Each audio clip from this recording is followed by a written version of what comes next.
Terrenovia et précédemment le Cetium a mené de nombreuses expérimentations sur l'irrigation du tournesol au cours des 30 dernières années et on peut synthétiser tous ces travaux en un chiffre, une référence. Chaque 10 mm d'irrigation apportée au tournesol, on gagne 1 quintal de production à l'hectare.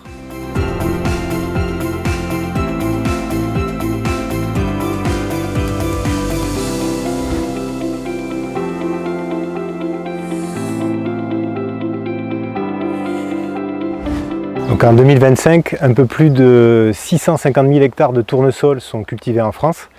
Et ici, en Gironde, on est entre les deux bassins de production majoritaires, c'est-à-dire d'un côté le nord de la région Nouvelle-Aquitaine et de l'autre l'ouest de l'Occitanie. Et une très large majorité de ces surfaces en tournesol sont menées en conditions pluviales.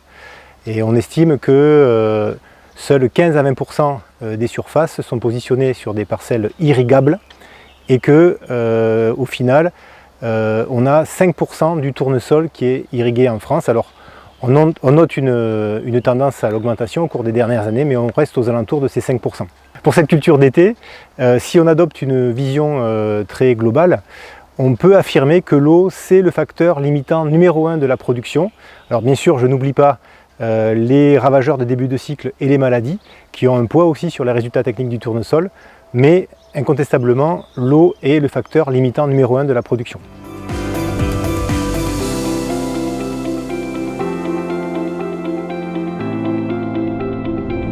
Avec l'irrigation du tournesol, on peut sécuriser un potentiel de rendement et ce avec un volume d'eau relativement modéré. Une étude récente réalisée à partir du modèle Sunflow développé par l'INRAE a confirmé que sur des parcelles à sol superficiel, donc avec des capacités de rétention en eau limitées, et aussi lors d'années sèches, on pouvait espérer un gain de rendement de 6 quintaux par hectare pour un tournesol irrigué versus un tournesol mené en conditions pluviales. Et sur le plan économique, on a aussi un net avantage en termes de marge brute pour le tournesol irrigué, puisque selon les situations, on peut améliorer la marge brute de plus de 150 € par hectare et on a une efficience économique qui est maximale pour les 40 premiers millimètres d'eau apportés.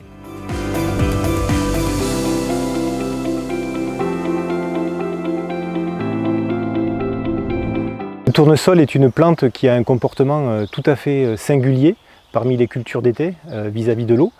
Il peut consommer un certain volume d'eau, du même ordre que le soja ou que le maïs par exemple. Par contre, il est capable d'atteindre son rendement potentiel avec simplement 75% de ses besoins en eau. Donc ça représente à peu près 420 mm sur l'année, donc toute origine confondue, eau du sol, eau d'irrigation et eau de pluie. Donc cette tolérance au stress hydrique, il la doit à son système racinaire qui est très efficace, donc un système racinaire profond et capable de prélever beaucoup d'eau dans le sol. Alors bien sûr, ça nécessite d'avoir un sol qui est bien structuré et donc d'apporter un soin important à l'implantation de la culture. Et la deuxième caractéristique, c'est qu'il est capable de s'endurcir. Donc un exemple pour illustrer cet endurcissement, c'est sa faculté de s'adapter aux conditions sèches en fermant ses stomates et en réduisant sa surface foliaire dès lors qu'il est confronté à des périodes chaudes et sèches comme la journée d'aujourd'hui par exemple.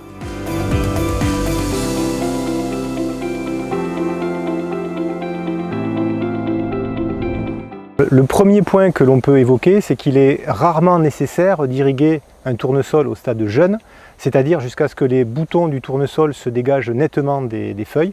Alors j'insiste sur ce point parce que une irrigation trop précoce du tournesol peut être contre-productive car ça peut générer une surface foliaire exubérante et une surconsommation d'eau par la plante qui va gaspiller la ressource. Donc pour en venir au pilotage de l'irrigation, donc en tournesol, nous disposons d'une règle de décision qui est basée sur 3 critères principaux. Tout d'abord, la dynamique de croissance des plantes, et notamment la dynamique de croissance des plantes durant la phase végétative.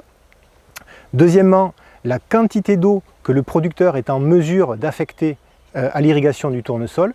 Et troisièmement, la profondeur de sol et à travers cette profondeur de sol, la réserve utile de ce sol. Dans la très grande majorité des situations, l'irrigation du tournesol doit être mise en œuvre au moment de la floraison et l'enjeu de l'irrigation sera de maintenir le feuillage de la plante vert le plus longtemps possible durant la floraison et ensuite le plus longtemps possible après. Donc on a plusieurs cas de figure. Tout d'abord, si le producteur dispose d'un tour d'eau de 35-40 mm, ce tour d'eau sera le bienvenu en entrée de floraison sur des sols superficiels et plutôt en fin de floraison sur des sols plus profonds. Si deux tours d'eau sont possibles, il est intéressant d'encadrer la floraison et sur les sols profonds, on peut décaler un petit peu les apports. Le premier apport se faisant à la fin de la floraison et le second une dizaine de jours après. Et enfin, si le producteur a l'opportunité de positionner 3 tours d'eau sur le tournesol, on peut envisager d'encadrer la floraison et de faire le 3e tour 10 jours après la fin floraison. On peut quand même préciser que sur les sols profonds, on peut se limiter à 2 tours pour viser une efficience économique maximum de l'eau apportée.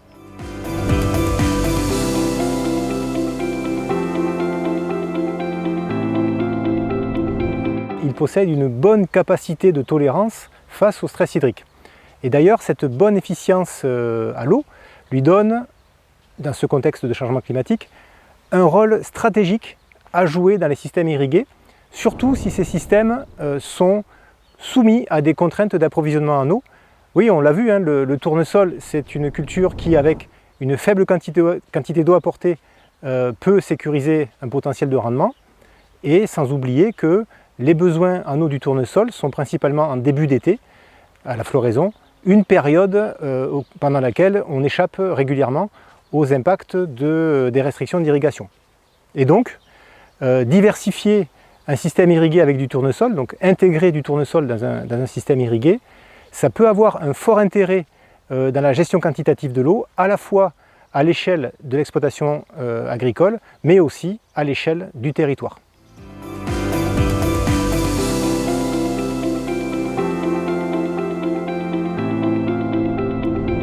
Quelques points de vigilance concernant l'irrigation du tournesol, j'en vois principalement 3. Donc la première, c'est d'éviter d'irriguer le tournesol en pleine floraison lorsque le temps est pluvieux ou le temps est couvert, parce que dans cette configuration, on risque de favoriser l'apparition de certaines maladies du capitule et tout particulièrement le sclérotinien.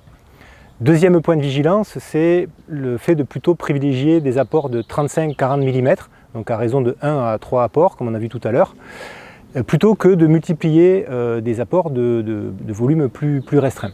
Et puis enfin, on va stopper l'irrigation lorsque le dos du capitule du tournesol vire au jaune, lorsqu'il atteint le stade M2, car au-delà de ce stade, l'irrigation n'est plus assez bien valorisée.